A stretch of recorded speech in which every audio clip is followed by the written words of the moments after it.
No one is coming to save you. Not motivation, not luck, not tomorrow. The life you want is not delayed, it is denied by your hesitation. Every excuse you repeat is a decision to stay exactly where you are. This audiobook is not comfort. It is confrontation. If you are waiting for permission, clarity, or confidence, this is it, because the truth is simple and brutal. Nothing changes until you do.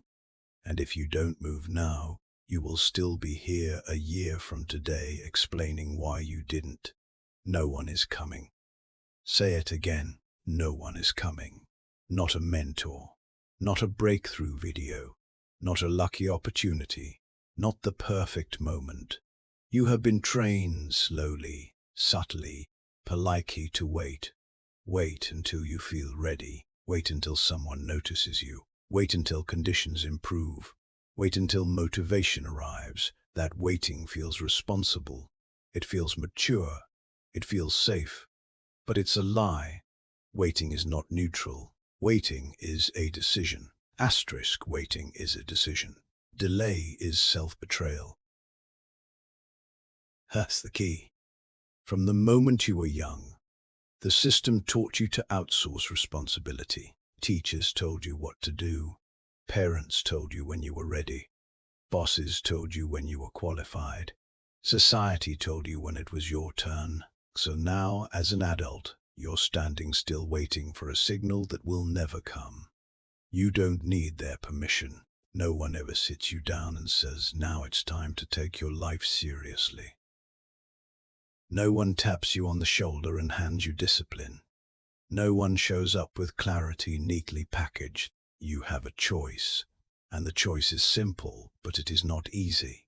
You can keep waiting, or you can accept the truth. The truth is this: everything you are waiting for is on the other side of responsibility.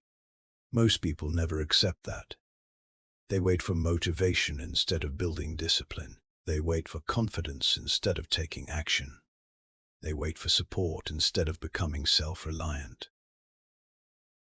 It's not about motivation, it's about discipline. Motivation is emotional, discipline is structural. Motivation fades, discipline remains. That's the key. Look around you. The people you admire didn't get rescued. They got tired of waiting. Not special people, not gifted people, ordinary people. People with fear, people with doubt, people with limited resources. The difference wasn't talent. The difference wasn't luck. The difference was ownership. At some point, they stopped asking, why is this happening to me? And started asking, what am I going to do about it? You have a choice. Let's get specific. Think about the person who stayed in a job they hated for 10 years. Not because they were trapped, but because leaving felt uncomfortable. They waited for the right time. The right time never came. The years did. Think about the person who wanted to get in shape. They waited for motivation. They waited for energy. They waited for Monday. Monday came. Nothing changed. Think about the person who wanted to start something, a business, a channel, a skill. They waited to feel confident. They waited to know everything. They're still waiting. Asterisk, waiting is a decision. Delay is self-betrayal. That phrase should make you uncomfortable, because it's true. Every day you delay, you are choosing familiarity over growth. You are choosing comfort over progress. You are choosing short-term relief over long-term respect for yourself. And here's the hardest part to accept. No one cares as much as you think they do. Not in a cruel way. In a reality way. People are busy managing their own fears, their own lives, their own excuses. They are not watching your potential. They are responding to your actions. You don't need their permission. You don't need approval to begin. You don't need validation to move. You don't need applause to commit. You have a choice. This chapter is not meant to inspire you. It's meant to corner you, because once you accept that no one is coming, something powerful happens. You stop negotiating. You stop waiting for external conditions to change. And you start changing internal standards. You raise the bar on yourself. You stop saying, "I'll try," and you start saying, "I will." That's the key. Trying is vague. Trying has an exit door. Commitment is precise. Commitment closes the door behind you. This is where transformation begins. Not with a plan, not with a routine, but with ownership. Total ownership. Not "it's my fault," but not "I would if only," just ownership. This is on me, my health, my focus, my discipline, my future. You have a choice. And let's be clear, this is not about blame. Blame keeps you stuck in the past. This is about control. If it's your responsibility, it's within your power. That's the key. The moment you stop waiting for rescue, you start becoming dangerous in the best way. Self-directed, unshakable, unstoppable. You stop asking what you feel like doing and start doing what needs to be done. It's not about feelings, it's about standards, and standards don't require motivation. They require discipline. You don't wake up disciplined. You build discipline through repetition. One decision, one action, one uncomfortable step at a time. You have a choice. So here's your instruction for this chapter. Simple but not easy. Stop waiting. Stop waiting for clarity. Stop waiting for confidence. Stop waiting for permission. Pick one area of your life where you've been delaying. One. And today, not tomorrow, you take action. Small action, uncomfortable action, decisive action. Because action creates clarity. Action creates confidence. Action creates momentum. That's the key. No one is coming to give you permission to grow up into your potential. And once you truly accept that, you'll stop asking for rescue and start building strength. This is the foundation, because before discipline, before focus, before consistency, there must be responsibility. You've accepted that no one is coming. Good. Now you're ready to understand what happens when you stop blaming and start owning everything. You've stopped waiting. Now let's talk about the force that changes everything. Brutal ownership is not comfortable. That's why it works. Most people avoid responsibility because they think it's punishment. They think accepting fault means accepting weakness. They think saying "this is on me" means admitting failure. That belief keeps them stuck. Responsibility is not punishment. Responsibility is power. That's the key. The moment you take ownership, you regain control. The moment you refuse ownership, you hand control to circumstances, people, and excuses. You have a choice. You can protect your ego, or you can change your life. Blame feels good in the short term. It soothes you. It explains why things didn't work out. But blame also freezes you in place, because if it's not your fault, it's not your problem. And if it's not your problem, you can't fix it. That's why blame keeps you small. Ownership does the opposite. Ownership says, "This is on me," not because you're weak, but because you're capable. If it's your fault, it's also your control. Say it again. Yes, it's your fault. It's also your control. Strips that sentence should hit you because it removes every escape route and it gives you every tool. Let's talk about how this plays out in the real world. Picture two people with the same problem. Same job, same stress, same frustration. Person one says, "This job is unfair. The system is broken. My boss doesn't see my value." They might be right, but nothing changes. They complain, they wait, they resent. Person two says something different. They say, "I'm responsible for where I am.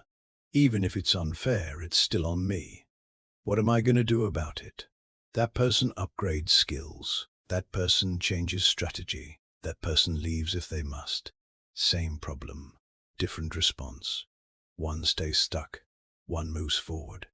You have a choice. Brutal ownership does not mean everything is your fault in a moral sense. It means everything is your responsibility in a practical sense. That's the key. Life does not reward fairness. Life rewards action.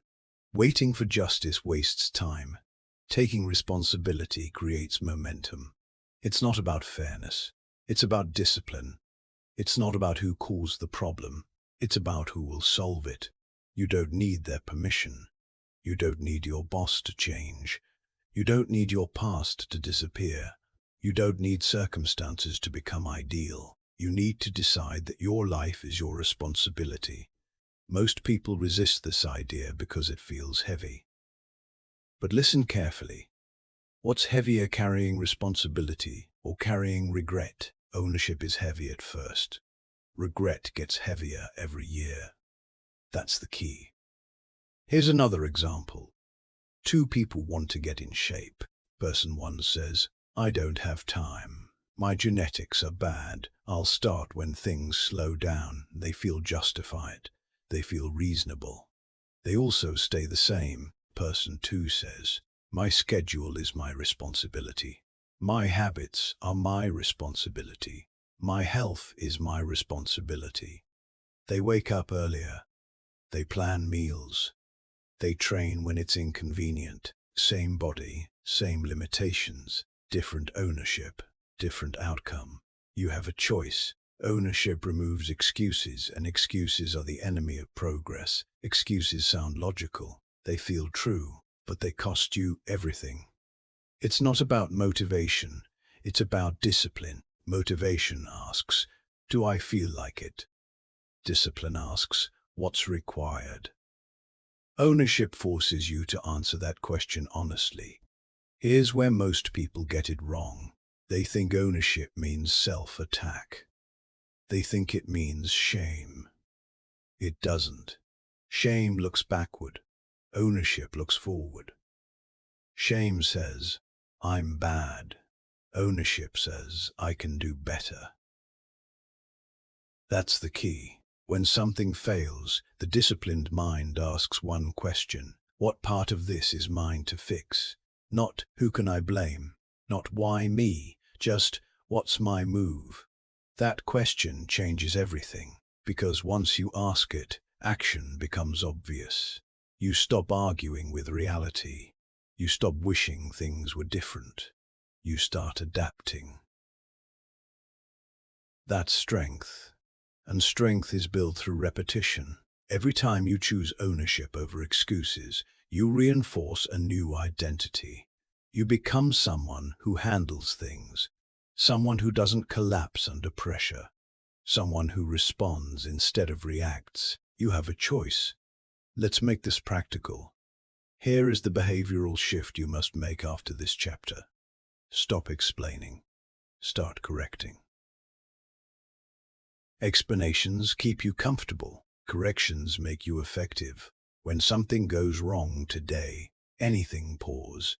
And instead of defending yourself, ask, what can I do differently next time? That's the key. No emotion, no drama, no self-pity, just adjustment. That single habit compounds faster than talent. Because people who own outcomes improve faster than people who protect feelings. You don't need their permission. You don't need agreement from others to take responsibility. You don't need validation to change your standards. Ownership is silent, but its results are loud. This is why brutal ownership changes everything. It removes confusion. It removes waiting. It removes dependence. And it puts you back in the driver's seat. You've accepted that no one is coming. Good. Now you've accepted that if it's your fault, it's also your control. Even better, because once you own your outcomes, you stop waiting for motivation. You realize something critical. Action is not fueled by emotion. Action is fueled by standards, and standards don't negotiate. You've taken responsibility. Now let's confront the lie that keeps people stuck, even after they know better. You don't need more motivation. You need something else. Motivation is the excuse that sounds productive. It feels responsible. It feels logical. It feels honest. I'll start when I feel motivated. I'm just not in the right mindset. I need to get inspired first. That sentence has delayed more lives than failure ever has. Here's the truth. Motivation does not come first. It never has. It never will. Action comes first. That's the key. Motivation is not the cause of action. Motivation is the reward for action. And once you understand that, everything changes. You have a choice. You can keep waiting for a feeling, or you can move without one. Most people are addicted to emotional permission. They think they need to feel ready to act. But feelings are unreliable. They change daily, sometimes hourly. If your progress depends on how you feel, your life will stay inconsistent. It's not about motivation. It's about discipline. Motivation asks, do I feel like it? Discipline asks, what must be done? That's the key. Let's break the illusion. Think about professionals, real professionals. Doctors don't wait to feel motivated to show up. Athletes don't wait to feel inspired to train. Soldiers don't wait to feel confident to execute. They move because it's required, not because it's comfortable, not because it's exciting, because it's their standard. You don't need their permission. No one stands behind a professional and cheers them into action every day. They act because action is non-negotiable. That's why they win. Now compare that to amateurs. Amateurs wait. Amateurs feel. Amateurs negotiate. And then they wonder why nothing changes. You have a choice. Motivation is a mood. Discipline is a system. Moods fade. Systems compound. That's the key. Here's what most people never realize. Motivation shows up after you start, not before. You start moving. You build momentum. Momentum creates energy. Energy creates motivation. But if you never start, motivation never arrives. That's why waiting feels endless. You're waiting for a result that only action can produce. It's backwards, and it keeps you stuck. You don't need motivation. You need movement. Say it again. You don't need motivation. You need movement. Movement clears the mind. Movement sharpens focus. Movement builds confidence. Confidence is not a prerequisite. Confidence is a side effect. That's the key. Let's make this real. Think of a day when you didn't want to work. You felt tired, unfocused, uninspired, but you forced yourself to start anyway. 10 minutes in, something shifted. Your body caught up. Your mind followed. That wasn't motivation, that was momentum. And momentum only comes from action. You have a choice. You can keep romanticizing motivation, or you can outgrow it. The most dangerous lie you've been told is this: successful people are motivated. They're not. They're disciplined. They don't feel like it either. They just don't let that stop them. It's not about how you feel. It's about what you do. That's the key. Let's talk about the damage motivation culture causes. It teaches you to wait for the perfect state, the perfect energy, the perfect moment. That moment doesn't exist. Life is noisy, messy, unpredictable. If you require ideal conditions, you will never move consistently. Discipline thrives in imperfect conditions. Motivation collapses in them. You have a choice. Here's the behavioral instruction you must follow after this chapter. Stop asking yourself, do I feel like doing this? Start asking, what is the next small action? Small action. Immediate action. Non-negotiable action. That's the key. You don't need to finish everything. You need to start something. Action breaks resistance. Resistance fuels procrastination. Once resistance is broken, everything becomes easier. But resistance only breaks through movement. You don't need their permission. You don't need motivation to send the email. You don't need motivation to train. You don't need motivation to practice. You need a rule. Rules remove emotion. For example, I train at this time, no matter what. I work on this daily, even if it's ugly. I show up before I feel ready. Rules create freedom, because once the rule exists, debate ends.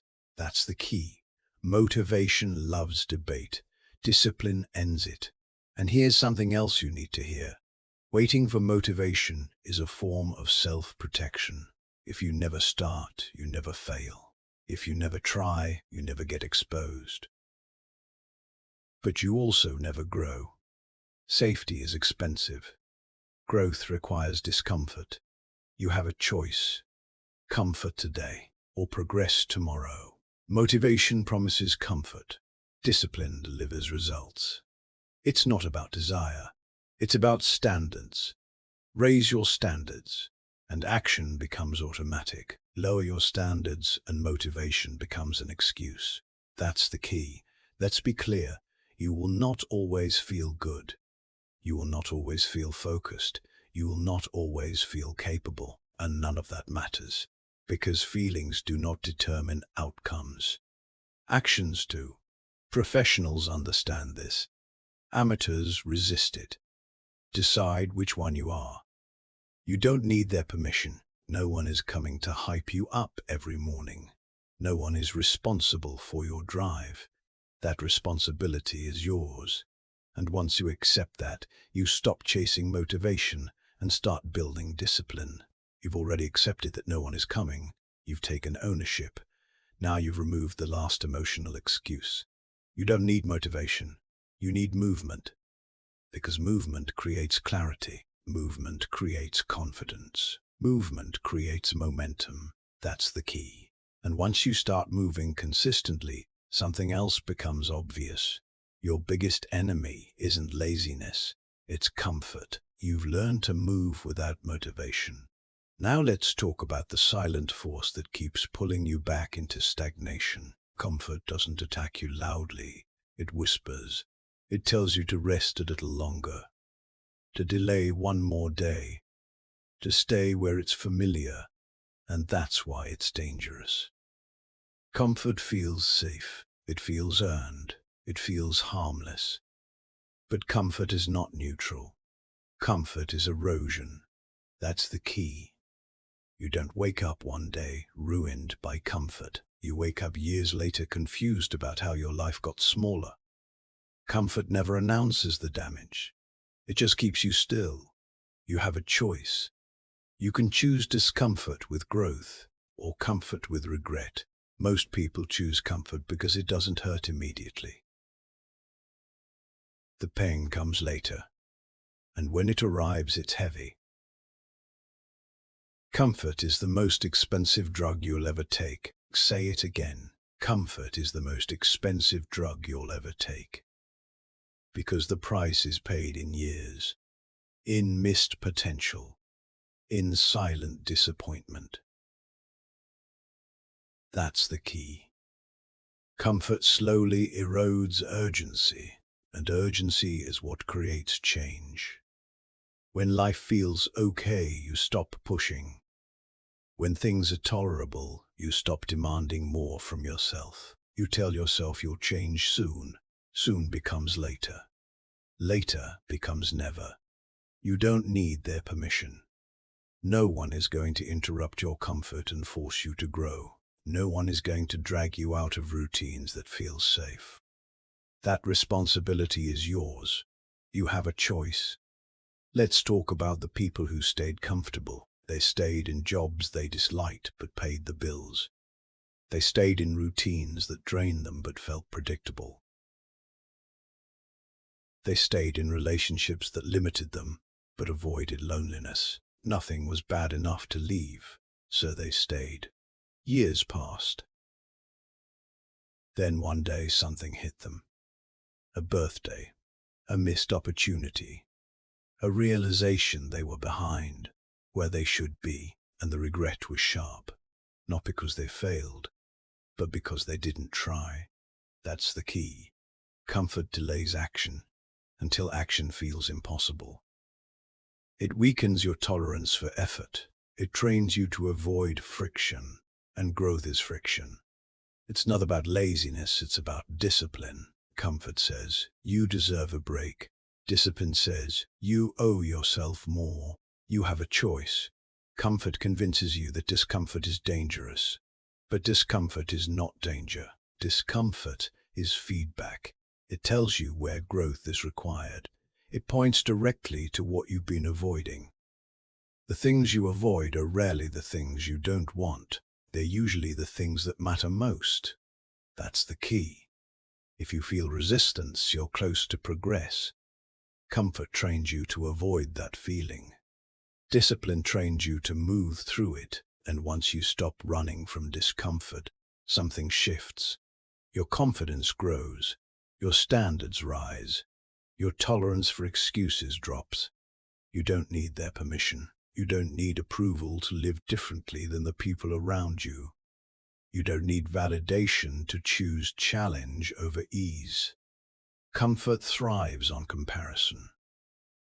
Discipline thrives on commitment. Let's make this practical. Here's how comfort shows up in daily behavior. You scroll instead of thinking. You consume instead of creating. You talk about plans instead of executing them. None of this feels destructive. That's the problem. Comfort disguises stagnation as peace. But peace without progress becomes emptiness. That's the key. Comfort also makes you forget urgency. You assume you have time, plenty of it. But time doesn't announce when it's running out. It just keeps moving. And one day you realize you waited too long.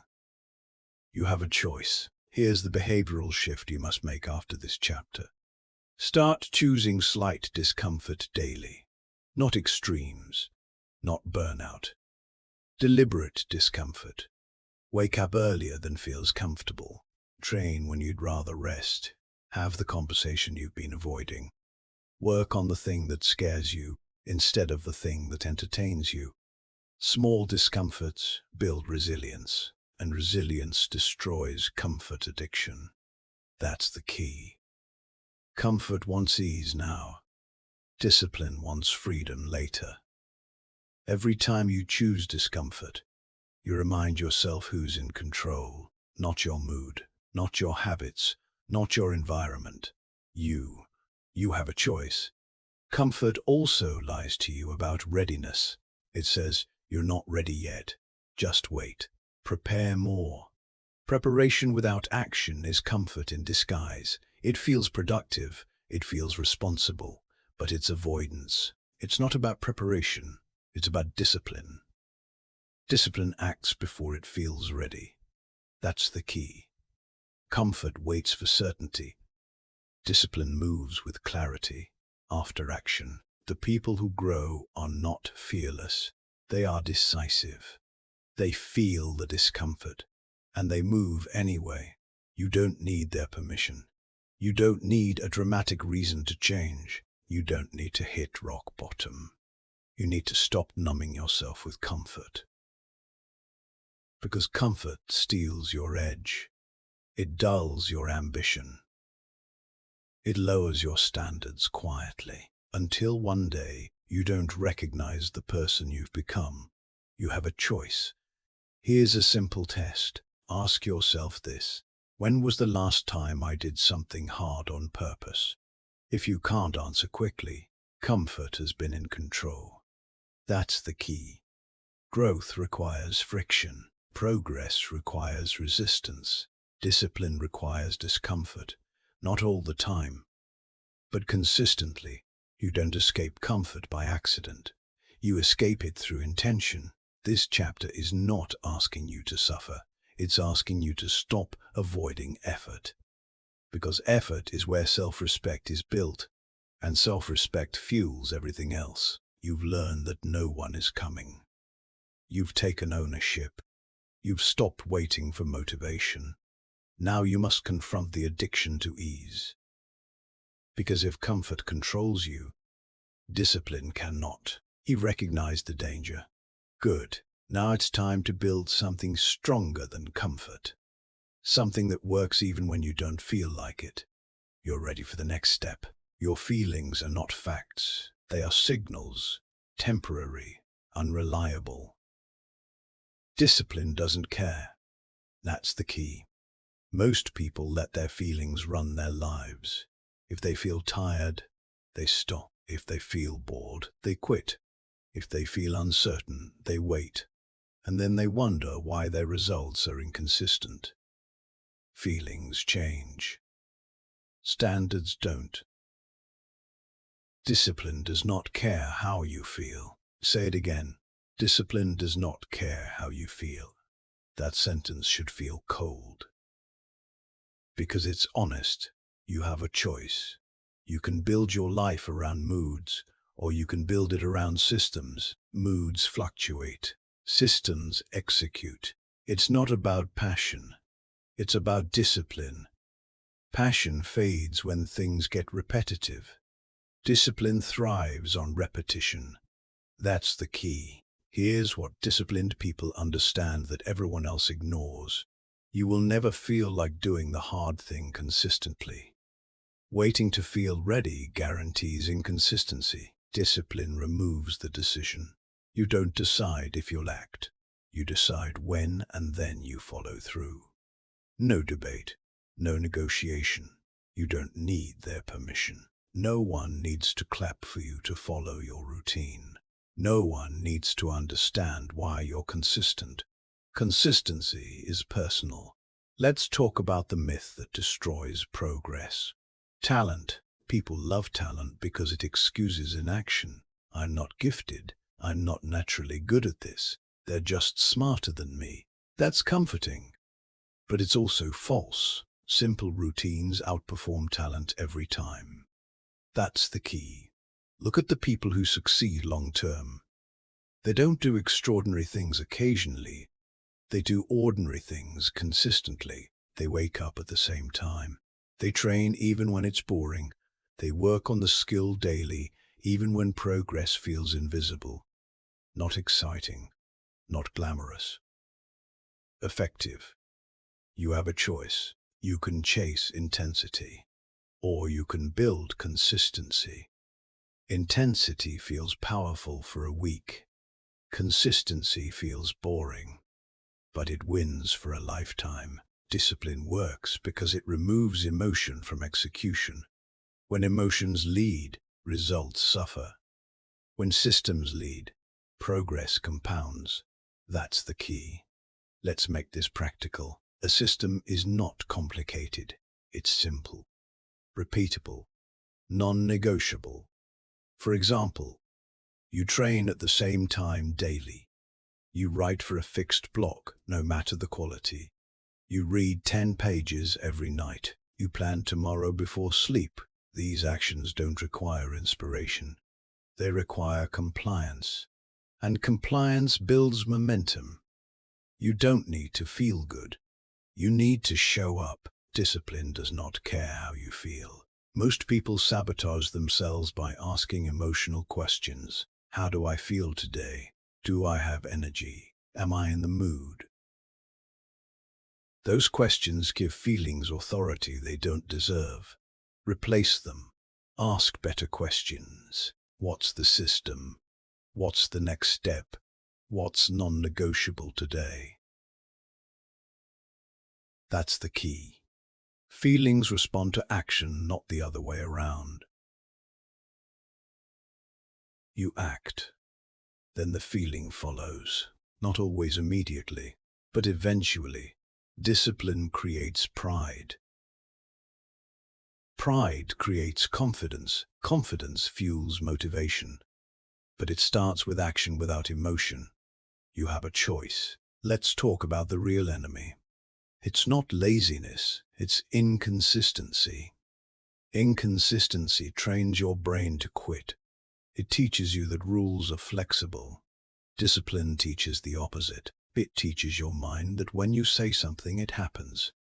That builds trust with yourself. And self-trust is power. That's the key. Here's another truth you need to hear. Discipline is not harsh, it's freeing. When you rely on discipline, you stop wasting energy on decisions. You stop negotiating with yourself. You stop feeling guilty for not doing enough. The system decides, and your job is to execute. You don't need their permission. You don't need to explain your routine to anyone. You don't need approval to be consistent. The quiet discipline you practice daily will speak for you. Let's address resistance. There will be days you feel drained. Days you feel behind. Days you feel behind. Days you feel like quitting. Those days don't mean the system is broken. They mean the system is working. That's the key. Discipline is tested when it's inconvenient. Anyone can show up when it's easy. Discipline shows up when it's not. That's where identity is formed. Every time you act despite resistance, you reinforce a new self-image. I'm the kind of person who does what they say. I follow through. I don't negotiate with weakness. You have a choice. You can reinforce the identity of inconsistency or the identity of reliability. One destroys confidence, the other builds it. It's not about perfection. It's about repetition. Miss a day, return the next. No drama, no guilt, no story. That's discipline. That's the key. Now let's talk about what discipline is not. It's not punishment. It's not suffering. It's not extremes. It's structure. Structure supports progress. Without structure, effort leaks. With structure, effort compounds. You don't need more intensity. You need fewer decisions. Remove choice from critical habits. Decide once. Execute daily. That's the key. Here's your instruction after this chapter. Choose one routine. 1. Anchor it to time, not mood. Same time, same place, same rule. And follow it for 30 days. No evaluation, no overthinking, just execution. Because discipline works even when you don't feel like it. Especially when you don't feel like it. You've learned that comfort is dangerous. You've learned that motivation is unreliable. Now you've built the foundation that ignores both. Discipline. But discipline alone isn't enough if your environment keeps pulling you backward. You can be disciplined and still sabotaged by what's around you. You've mastered consistency. Now let's talk about the invisible force shaping your behavior every day. You are not stuck because you don't know enough. You are stuck because you consume instead of execute. That's the key. We live in an age where information is endless. Podcasts, videos, quotes, threads, books, all of it available instantly, and none of it guarantees change. Consumption feels productive. It feels responsible. It feels like progress. But it isn't. Information without execution is self-deception. Say it again. Information without execution is self-deception. You have a choice. You can keep feeding your mind, or you can start training your behavior. Most people confuse learning with becoming. Learning feels safe. Becoming requires risk. Learning keeps you comfortable. Becoming forces you to act. That's the key. Here's how the trap works. You listen to something powerful. You feel motivated. You nod along. You think, this makes sense. And then, nothing changes. You move on to the next video, the next idea, the next voice. You feel busy, but you stay the same. That's self-deception. You don't need their permission. No one is stopping you from acting. No one is blocking execution. The barrier is internal. Consumption has become a substitute for courage. It gives you the feeling of growth without the discomfort of action. But feelings don't transform lives. Actions do. That's the key. Let's talk about learners versus doers. Learners know the language. They can explain concepts. They can quote principles. Doers look clumsy at first. They make mistakes. They move before they're ready. Only one group changes outcomes. Doers. You have a choice. You can be informed and unchanged, or uncomfortable and transformed. Learning without application builds ego, not results. It makes you feel smarter, not stronger. It's not about intelligence. It's about discipline. Discipline converts knowledge into behavior. Without discipline, information rots. That's the key. Here's a hard truth. Most people are overinformed and underimplemented. They don't need another insight. They need fewer inputs and more outputs. The problem is not lack of clarity. The problem is avoidance. Action exposes you. It removes the fantasy. It shows you where you're weak. Consumption lets you hide. You have a choice. Stop hiding behind learning. Start using what you already know. Because you already know enough to change one thing today. That's the key. Let's make this practical. Here's a rule you must adopt if you want to escape the consumption trap. For every piece of information you consume, execute one behavior. One, not later, not someday, immediately. Listen to something about discipline. Train that day. Learn about focus. Remove one distraction immediately.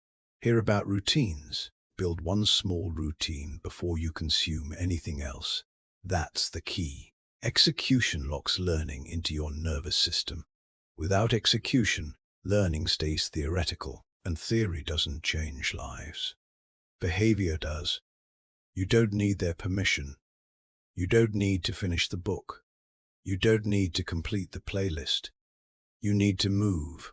Most people wait until they finish learning. That day never comes. Because learning never ends. Action must interrupt consumption. That's the key. Here's another truth. Consumption gives you dopamine. Execution gives you identity. Dopamine fades. Identity compounds. When you execute, even imperfectly, you become someone new. Someone who acts. Someone who applies. Someone who moves. That identity changes everything. You have a choice. You can collect ideas, or you can become evidence. Evidence of discipline. Evidence of follow-through. Evidence of change. Stop asking, what should I learn next? Start asking, what must I do next? That's the key. Let's talk about fear. Consumption often hides fear. Fear of failing. Fear of looking foolish. Fear of discovering you're not as capable as you hoped. Learning delays that confrontation. Execution forces it. And that's why it works. It's not about confidence. It's about discipline. Confidence grows after action, not before it. You don't become confident by learning more. You become confident by surviving execution. You have a choice. Here's a simple behavioral reset. Create a consumption limit. 1 podcast per day. 1 video. 1 chapter. Then shut it off. And use the remaining time to act. Create. Build. Practice. Train. Even for 10 minutes. That 10 minutes will change more than 10 hours of consumption. That's the key. Another instruction. Stop saving content for later. Later is a lie. Either apply it now or delete it. If it matters, act. If you won't act, stop pretending it matters. That clarity is discipline. You don't need their permission. You don't need to look ready to start. You need to start to become ready. Becoming is forged through repetition, not inspiration. You already know what to do. You just haven't been doing it. And that's okay if you change it now. You have a choice. This chapter is not anti-learning. It's anti-hoarding. Learn less. Apply more. Consume with intention. Execute with urgency. Because every day you consume without acting, you train yourself to delay, and delay is self-betrayal. That's the key. You stopped waiting for motivation. You build discipline. Now you've cut off the illusion of progress. Good. But there's one more invisible force shaping your behavior, whether you like it or not. Even disciplined people fail when this force is working against them. You've learned to act. Now let's talk about what surrounds you. Willpower is overrated. It sounds powerful. It sounds heroic. It sounds disciplined. But it fails more often than it succeeds. That's the key. You don't rise to the level of your intentions. You fall to the level of your environment. Say it clearly. Design your life or it will design you. Again, design your life or it will design you. You have a choice. You can keep relying on promises, or you can start engineering outcomes. Most people promise themselves they'll do better. They swear tomorrow will be different. But tomorrow arrives in the same environment, same phone, same distractions, same routines, and the same behavior repeats. It's not about willpower, it's about discipline. And discipline is supported or sabotaged by environment. That's the key. Your habits are not random. They are responses. Responses to what you see. What's easy? What's nearby? If junk food is visible, you eat it. If your phone is next to you, you scroll. If distractions are accessible, focus collapses. Not because you're weak, because you're human. You have a choice. Stop blaming yourself. Start shaping your surroundings. Environment beats intention every time. That's the key. Let's talk about small changes that force better behavior. Not motivation, not hype. Structure. For example, if you want to train consistently, lay out your clothes the night before. Remove friction. If you want to read more, place the book where your phone usually sits. Add friction to distraction. If you want to work deeply, remove apps from your phone. Not hide them, remove them. These changes feel simple. They are powerful because they remove decision-making, and fewer decisions mean more execution. You don't need their permission. You don't need to explain why you're changing your environment. You don't need approval to protect your focus. This is your life. You have a choice. Here's where people get confused. They think discipline means resisting temptation. It doesn't. Discipline means reducing exposure to temptation. That's the key. Resisting drains energy. Avoiding conserves it. The disciplined person doesn't fight battles. They don't need to fight. They redesign the battlefield. Environment is the battlefield, and most people are fighting uphill every day without realizing it. They keep willpower on life support, and then they feel ashamed when it fails. Stop that. It's not about character. It's about design. You are not undisciplined. You are undestructured. That's the key. Let's go deeper. Your environment isn't just physical. It's digital, social, mental. Who you follow, what you hear, what you normalize. If your environment normalizes laziness, discipline feels extreme. If your environment normalizes growth, discipline feels expected. You have a choice. Audit your environment. Who drains you? What distracts you? What encourages excuses? And what pulls you forward? You don't need their permission. You are allowed to change who and what you allow around you. You are allowed to outgrow spaces that keep you small. That's the key. Here's a practical exercise. Today, identify 3 things in your environment that sabotage your goals. 1 physical, 1 digital, 1 social. Then change them, not tomorrow. Today, move something, delete something, delete something. Distance yourself from something. Small adjustments, immediate impact. Environment change is the fastest way to change behavior. Faster than motivation, faster than mindset. That's the key. Another truth. Environment also shapes identity. If you're surrounded by chaos, you behave chaotically. If you're surrounded by order, discipline becomes natural. Clean spaces encourage clear thinking. Structured days encourage follow-through. This is not aesthetic. It's functional. Order creates momentum. You have a choice. Stop expecting strength to come from within alone. Strength is built through smart constraints. Constraints create focus. Focus creates progress. Remove options that don't serve you. Every option you remove strengthens discipline. That's the key. You don't need their permission. You don't need to justify removing distractions. You don't need to explain your boundaries. Boundaries protect standards, and standards protect your future. Let's talk about social environment. If everyone around you normalizes complaining, you'll complain. If they normalize action, you'll act. This isn't about judgment, it's about influence. Influence is constant, silent, powerful. Choose it intentionally. You have a choice. Spend time where your desired behavior is normal. If you want to be fit, be around people who train.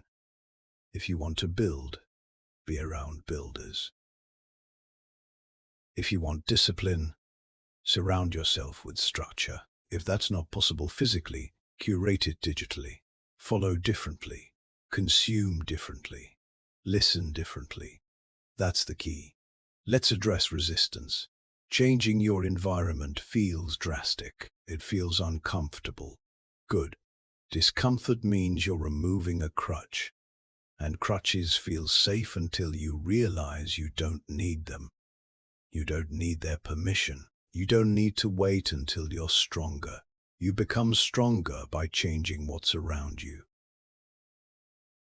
This chapter is about leverage, using structure instead of struggle, because discipline supported by environment becomes automatic.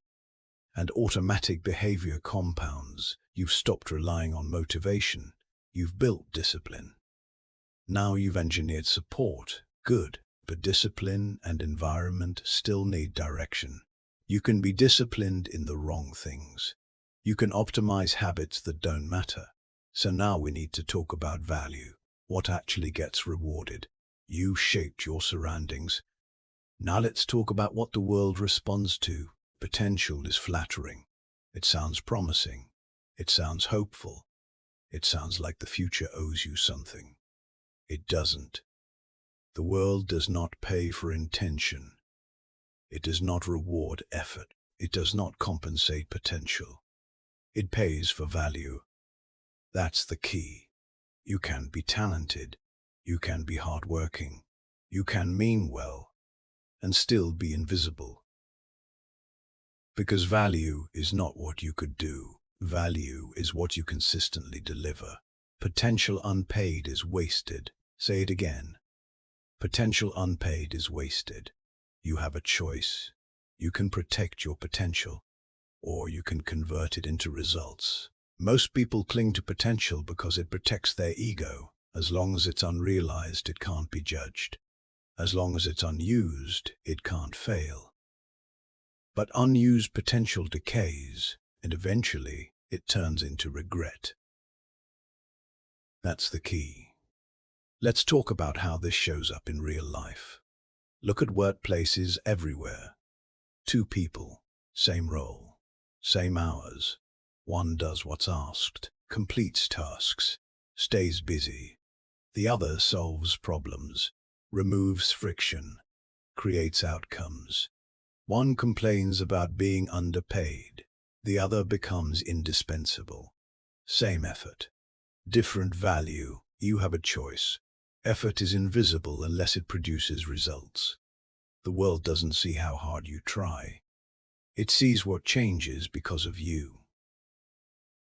That's the key. Unnoticed workers often say the same things. I work hard. I give my best. They don't appreciate me. Maybe.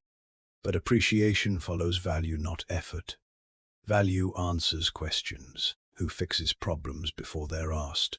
Who reduces stress for others? Who makes things work better? Those people are paid more, respected more, promoted faster. Not because they're lucky, because they're useful. You don't need their permission. You don't need to be told to create value. You don't need validation to improve outcomes. Value is proactive. It looks for gaps. It fills them. It removes pain. That's the key. Here's the uncomfortable truth. Most people are busy but not valuable. They fill time. They follow instructions. They avoid responsibility beyond their role. That feels safe. But safety caps your growth. It's not about effort. It's about discipline. Discipline to learn what matters. Discipline to solve real problems. Discipline to take ownership beyond the minimum. That's the key. Let's get practical. If you want to increase your value, ask better questions. Not, what do I do next? But, what problem needs solving? Not, is this my job? But, what would make this better? Not, will I get credit? But, will this matter? Those questions separate employees from assets. You have a choice. Be replaceable or be reliable. Reliability creates trust. Trust creates leverage, and leverage creates opportunity.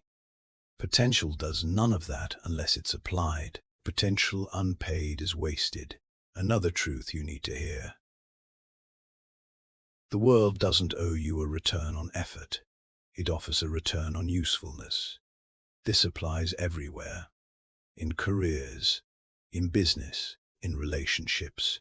People value what improves their lives.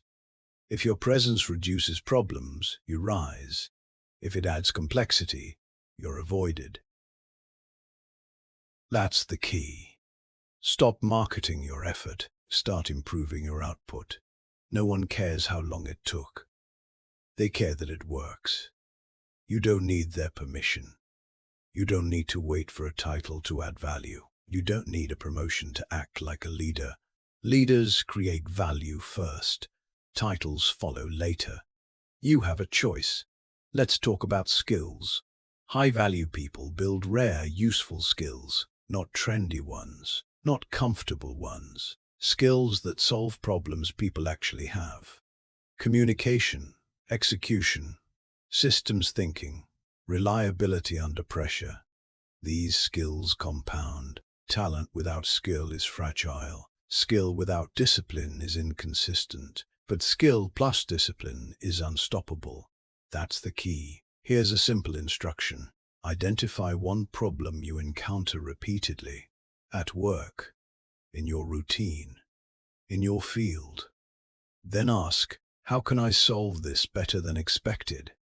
Document it. Improve it. Systemize it. Do that consistently. You will stand out without asking to. You don't need their permission. Value announces itself through results. Now let's address the fear underneath all this. Fear of being judged. Fear of failing publicly. Fear of not being as good as you thought. So you stay safe. You stay average. You stay hidden. That's comfort again. And comfort is expensive. That's the key.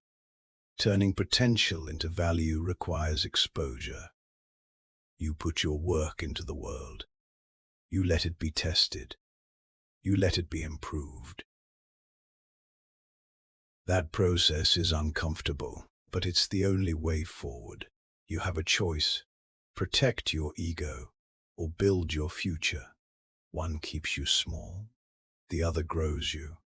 And remember this: value is built daily, not through big moments, through consistent contribution, small improvements, reliable execution, quiet competence. That's discipline. It's not about brilliance, it's about dependability. That's the key. Potential talks about what could be. Value proves what is, and the world pays for proof. You've built discipline, you've shaped your environment. Now you've aimed your effort at what matters. Good, but there's still a silent danger ahead. Even valuable people stall if they underestimate one cost: the cost of staying the same. You've learned how value is rewarded. Now let's talk about what stagnation steals from you every day you delay. Change hurts. That's obvious, that's visible. That's why people avoid it. But what most people never calculate is the cost of not changing. Because stagnation doesn't scream. It whispers, and it charges interest. That's the key. Staying the same is not neutral. It's expensive. Say it again. Staying the same is not neutral. It's expensive. You have a choice. You can pay the price of change up front, or you can pay the price of stagnation over time. One is sharp but short, the other is quiet but endless. Most people choose the quiet cost and then wonder why their life feels heavy. Change feels painful because it's immediate. Stagnation feels safe because it's slow. But slow damage is still damage. That's the key. Let's talk about how stagnation actually works. Nothing explodes. Nothing collapses overnight. You just drift. You stop challenging yourself. You stop upgrading your standards. You stop asking hard questions. And life keeps moving forward without you. You don't fall behind suddenly. You fall behind gradually. And by the time you notice, the gap feels overwhelming. You have a choice. Let's look at relationships. People don't usually leave because of one big argument. They leave because of years of unaddressed issues. Conversations avoided. Effort reduced. Growth ignored. Comfort replaces intention. I'll deal with it later. Later never comes. Then one day, distance feels permanent. That's stagnation. That's the cost. And it compounds. That's the key. Health works the same way. People don't wake up unhealthy overnight. They drift there. One skipped workout, one ignored symptom, one habit justified, no urgency, no alarm, until the body demands attention loudly. Change would have been uncomfortable earlier, but stagnation made it catastrophic later. Staying the same is not neutral. It's expensive. Careers follow the same pattern. Skills aren't updated. Effort stays flat. Learning stops. You're still busy, still occupied, but not growing. Then the industry shifts, the role changes, and suddenly you're behind. Not because you were lazy, because you stayed the same. You have a choice. Here's the lies stagnation tells you. At least things aren't getting worse. They are, just slowly. That's the key. Stagnation erodes confidence. It dulls ambition. It weakens urgency. You start settling for explanations instead of results. And explanation is the enemy of transformation. It's not about fear. It's about discipline. Discipline confronts reality early. Comfort delays until options shrink. You don't need their permission. No one will tell you when stagnation becomes dangerous. No one hands you a warning label. You must notice it yourself. Here's how you know stagnation is at work. You feel busy but unfulfilled. You repeat the same year. You complain more than you act. Those are signals. Ignore them long enough and they become consequences. That's the key. Change hurts because it disrupts identity. You have to admit something isn't working. You have to let go of familiarity. You have to risk discomfort. But discomfort is temporary. Stagnation rewrites your future permanently. You have a choice. Let's talk about the math of stagnation. Small declines compound just like small improvements. 1% worse each day doesn't feel dramatic until years pass, and then you don't recognize your life. The same is true in reverse. Small changes feel insignificant until momentum builds. The difference between the two paths is discipline. That's the key. People often say, "I don't want to make the wrong change." So they make no change. That's still a decision, and it's usually the most expensive one. Because time passes whether you decide or not. You don't need their permission. You don't need certainty to act. You need courage to move while uncertain. Clarity comes from action, not waiting. That's the key. Here's a hard truth. The pain you avoid today becomes the pain you can't avoid later. Ignored conversations become broken relationships. Ignored health becomes illness. Ignored growth becomes irrelevance, all because staying the same felt easier. You have a choice. Pay now or pay later. Later always costs more. And it costs in things money can't replace. Time, energy, self-respect. Staying the same is not neutral. It's expensive. Let's get practical. Here's what you must do after this chapter. Identify one area where you've been avoiding change. 1.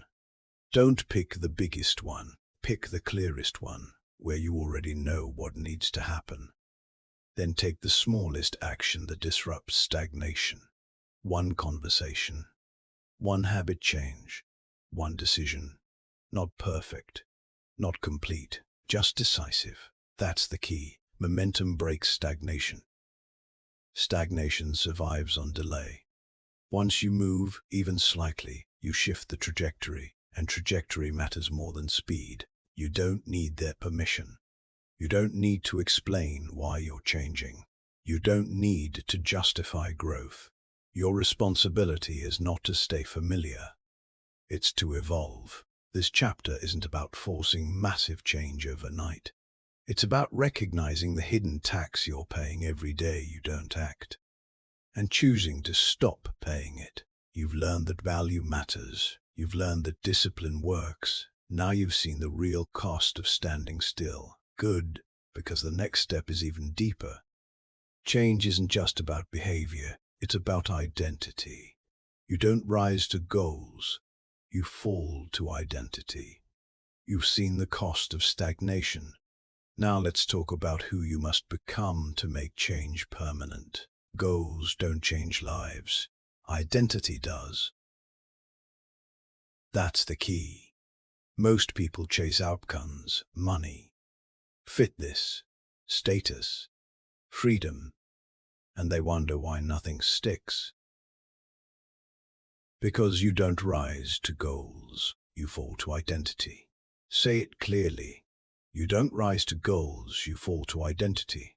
Every action you take or avoid is a vote for the type of person you believe you are. And belief always wins. You have a choice. You can keep chasing results with the same identity, or you can change who you are being and let results follow. Most people get this backward. They say, once I achieve this, then I'll become disciplined. Once I succeed, then I'll be confident. Once I look the part, then I'll act the part. That never works. Identity comes first. That's the key. Look at behavior that doesn't change. People say they want to get fit, but still identify as someone who hates exercise. They say they want success, but still see themselves as not that type of person. They say they want discipline, but still act like exceptions apply to them. The behavior always follows the story. Change the story, and behavior follows. You have a choice. Here's the truth most people avoid. You already have an identity, and it's already controlling you, not consciously, automatically. If you see yourself as inconsistent, you'll act inconsistent. If you see yourself as someone who quits, you'll quit. If you see yourself as disciplined, you'll find a way to show up. That's the key. Let's talk about people who actually changed, not temporarily, permanently. They didn't start with massive goals. They started with a decision. I am the kind of person who does not miss. I am someone who trains even when it's boring. I am someone who finishes what they start. That identity guided behavior, not motivation, not inspiration. Identity. You don't need their permission. You don't need proof to adopt a new identity. You don't need results first. You decide who you are. Then you prove it through action, not the other way around. That's the key. Here's where people sabotage themselves. They wait for confidence to act confident. They wait for discipline to act disciplined. They wait for success to act successful. But confidence is built after action. Discipline is built through action. Success is built by action. Action is how identity is reinforced. You have a choice. Act like the person you claim you want to become. Say it again. Act like the person you claim you want to become. That sentence should feel heavy, because it removes excuses. If you want to be disciplined, act disciplined today. If you want to be focused, protect your focus today. If you want to be reliable, follow through today. Not tomorrow. Today. That's the key. Let's make this practical. Identity is built in moments of choice. Small ones. When no one is watching. When no one is clapping. Do you keep the promise to yourself? Or do you negotiate? Every time you keep it, identity strengthens. Every time you break it, identity weakens. You are training yourself constantly. You have a choice. Stop asking, what do I want? Start asking, who am I becoming? That question changes behavior instantly, because behavior answers identity. Here's another truth. Your environment supports identity, but identity directs environment. Once you decide who you are, you change what you tolerate. A disciplined person doesn't tolerate chaos. A focused person doesn't tolerate constant distraction. A committed person doesn't tolerate excuses. That's the key. Let's address resistance. Adopting a new identity feels fake at first. Good. That means you're growing. Every identity feels fake before it feels natural. Repetition makes it real. You don't become someone by thinking. You become someone by acting consistently. It's not about perfection. It's about alignment. Alignment between what you say you want and what you do. That's discipline. You don't need their permission. You don't need to explain your identity shift. You don't need approval to take yourself seriously. Most people will question it at first. Then they'll respect it later. If you stay consistent, you have a choice. Here's a powerful exercise. Define 3 identity statements. Not goals, identities. For example, I am someone who shows up daily. I am someone who does hard things without complaining. I am someone who finishes. Then ask one question each day. What would this person do next? Then do that, even when you don't feel like it. Especially when you don't feel like it. That's the key. Identity-based action removes debate. You're no longer deciding if you'll act. You're deciding how someone like you acts. And that simplifies everything. Another truth you need to hear. Your past identity is not a life sentence. Who you were is not who you must be. But you must stop rehearsing the old story. Stop saying, I'm just not disciplined. Stop saying, that's not me. Stop saying, "I've always been this way." Those sentences lock identity in place. Replace them. "I'm becoming disciplined. I'm learning consistency. I act differently now." That's the key. Language reinforces identity. Identity reinforces behavior. Behavior creates results, always in that order. You have a choice. Most people try to change habits without changing identity. That's why habits snap back. Identity is the root. Habits are the fruit. Fix the root, and the fruit takes care of itself. You don't need their permission. You don't need a dramatic transformation moment. You need daily alignment. Small actions. Clear standards. No negotiation. You act like the person you want to become before results arrive. And results always arrive later. You've learned the cost of staying the same. You've learned how discipline works. Now you've targeted the deepest lever of change. Identity. But identity alone isn't enough if your actions are inconsistent. Intensity won't save you. Emotion won't save you.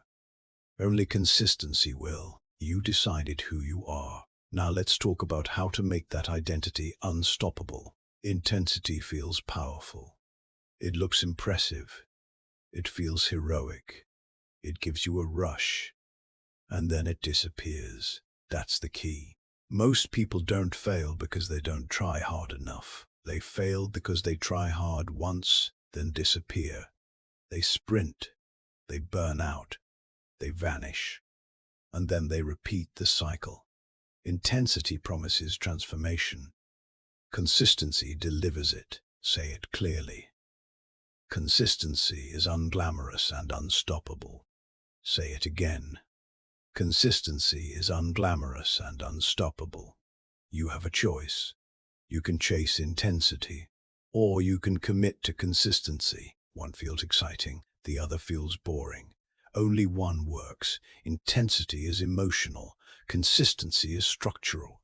Intensity depends on mood. Consistency depends on mood. Consistency depends on rules. That's the key. Look at how most people approach change. They go all in. New routine, new schedule, new identity overnight. They train hard, work long hours, push aggressively for a week, maybe two. Then life happens. Energy drops. Motivation fades. Resistance shows up. And because the plan required intensity, it collapses. Not because they're weak, because the strategy was flawed. It's not about effort. It's about discipline. Discipline is sustainable. Intensity is not. You don't need their permission. You don't need to impress anyone with how hard you go. You need to build something that lasts. That's the key. Let's talk about the math of consistency. Small actions, repeated daily, over years. They look insignificant in the moment. They look unstoppable in hindsight. 10 minutes a day, 1 page a day, one small improvement daily. That compounds. Massive effort once feels productive. Small effort daily actually is. You have a choice. Be dramatic or be effective. Drama attracts attention. Effectiveness attracts results, and results change lives. Consistency is unglamorous and unstoppable. Here's the uncomfortable truth. Most people secretly want intensity because it gives them an excuse. If I go all out and fail, at least I tried. If I burn out, it proves I care. Consistency removes that excuse. Consistency exposes you, because if you fail with consistency, there's nowhere to hide. That's why people avoid it. But that's also why it works. That's the key. Consistency builds trust with yourself. Every time you show up, even minimally, you reinforce identity. I am reliable. I follow through. I don't disappear. That identity compounds faster than talent. Talent without consistency is wasted. Consistency without talent still wins. You have a choice. Let's look at real examples. The person who trains lightly but daily for 5 years versus the person who trains brutally for 2 months, then quits. The daily writer who produces a page every morning versus the one who waits for inspiration and writes once a month. The professional who improves one small skill each week versus the one who waits for a breakthrough. Who wins? Every time. Consistency. That's the key. Extreme effort feels like commitment, but it often hides impatience. People want fast results. They want proof now. They want validation quickly. Consistency accepts delay. It trusts the process. It understands that progress is quiet before it's obvious. You don't need their permission. You don't need applause while you're building. You don't need recognition to keep going. Consistency is private. Its rewards are public later. You have a choice. Here's the shift you must make. Stop asking, how much can I do? Start asking, what can I do every day? That question changes everything because it forces sustainability. It forces realism. It forces discipline. That's the key. Consistency doesn't mean doing a lot. It means doing enough repeatedly. Enough to move the needle. Enough to build identity. Enough to maintain momentum. And momentum is fragile. Intensity creates spikes. Consistency creates flow. Flow beats spikes every time. You don't need their permission. You don't need to be extreme to be effective. You need to be reliable. Reliability compounds. Let's talk about boredom. Consistency is boring. That's not a flaw. That's a feature. Boredom means you've removed novelty. And novelty is distracting. When something is boring, it's repeatable. Repeatable actions build mastery. Mastery builds leverage. That's the key. People who chase excitement never stay long enough to get good. People who embrace boredom quietly dominate. You have a choice. Seek excitement or seek results. One entertains you. The other frees you. Now let's talk about missing days. Consistency is not perfection. Missing once is human. Missing twice is a pattern. The rule is simple. Never miss twice. You miss a day, return the next. No guilt, no story, no punishment, just continuation. That's discipline. That's the key. Intensity collapses when interrupted. Consistency resumes. That's why consistency survives real life. You don't need their permission. You don't need ideal weeks to stay consistent. You need a minimum standard, a floor, not a ceiling. On bad days, you hit the floor. On good days, you exceed it. That's sustainable. That's unstoppable. Consistency is unglamorous and unstoppable. Here's a practical framework. Set a non-negotiable minimum. Not your best effort. Your worst acceptable effort. For example, 5 minutes of movement, 1 paragraph written, 1 task completed, no excuses. That minimum protects identity. Because even on bad days, you still show up. And showing up is the win. That's the key. Consistency turns discipline into identity. Identity turns discipline into automatic behavior. Automatic behavior creates long-term results. Always. You've learned who you must become. Now you've learned how to behave consistently as that person. No intensity, no drama, just ruthless follow-through. And now, there's only one step left. The line you draw, the moment you stop negotiating, the point where this becomes permanent. You've built the mindset, you've built the structure. Now it's time to lock it in. Chapter 12. This is the line in the sand. There is a moment, not loud, not dramatic, not announced, a moment where excuses end and action begins. That moment where excuses end and action begins. That moment is now. That's the key. Most people think change happens gradually. It doesn't. Preparation is gradual. Understanding is gradual. But commitment is instant. There is a line. And once you cross it, everything changes. Or nothing does. You have a choice. Up until now, excuses were available. Ignorance was an option. Confusion was believable. Not anymore. You know better now. And that changes your responsibility. Asterisk after today, you know better, so you must do better. Asterisk after today, you know better, so you must do better. Asterisk, that sentence is heavy for a reason, because once awareness exists, avoidance becomes intentional, and intentional avoidance has consequences. That's the key. Everyone who changed their life has a moment like this, not a motivational speech, not a viral video, a private decision, a quiet realization. I can't keep living like this. I can't keep lying to myself. I can't keep waiting. That moment doesn't feel exciting. It feels serious. It feels final. You have a choice. Some people ignore that moment. They feel it, they understand it, and then they go back to routine. Those are the people who repeat the same year forever. Others honor it. They draw a line, not a promise, a standard. They decide, from here on I act differently. That decision redefines everything. That's the key.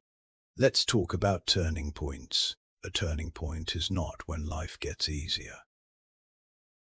It's when excuses stop working.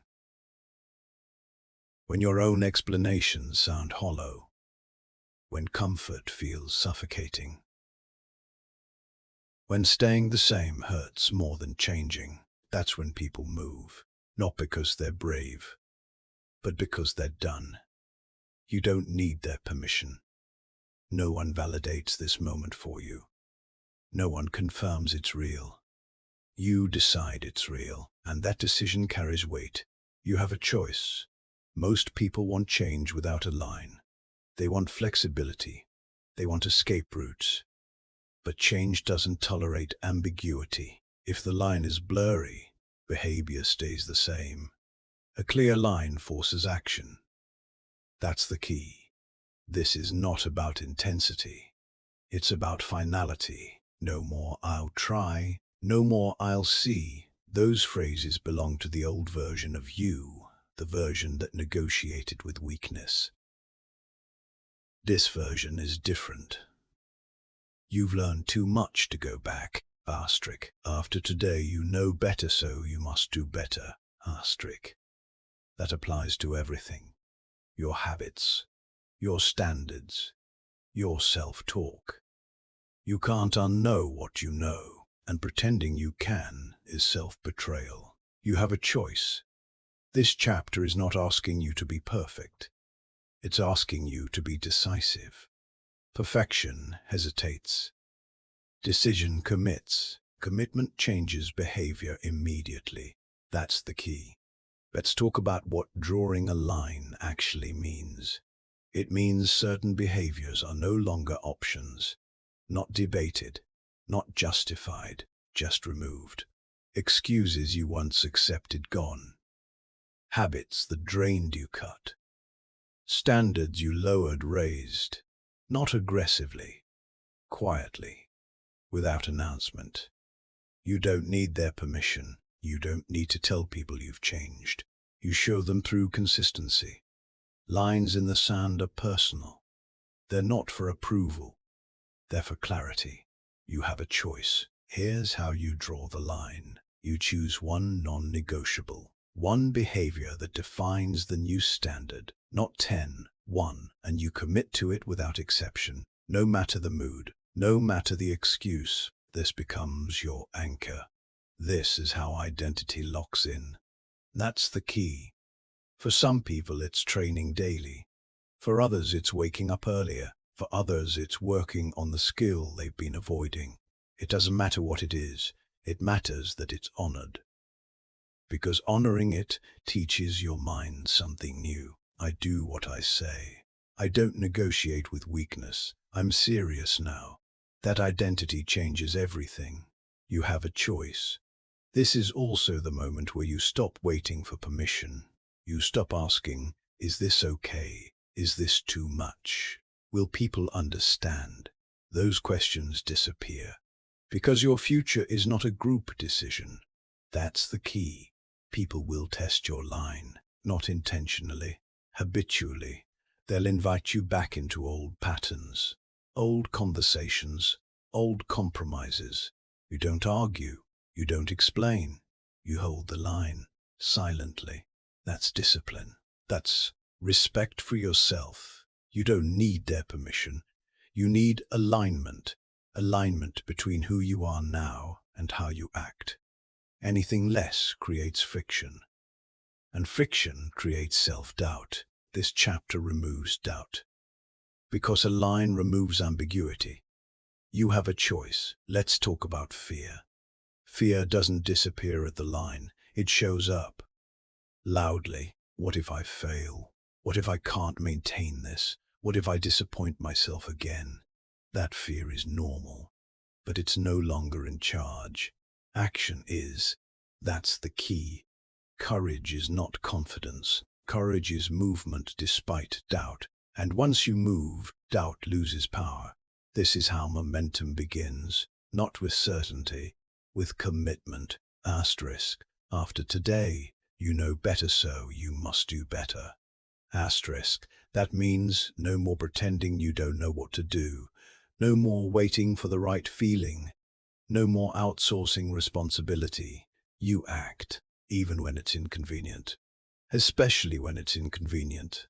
Because inconvenience is where identity is forged. You have a choice.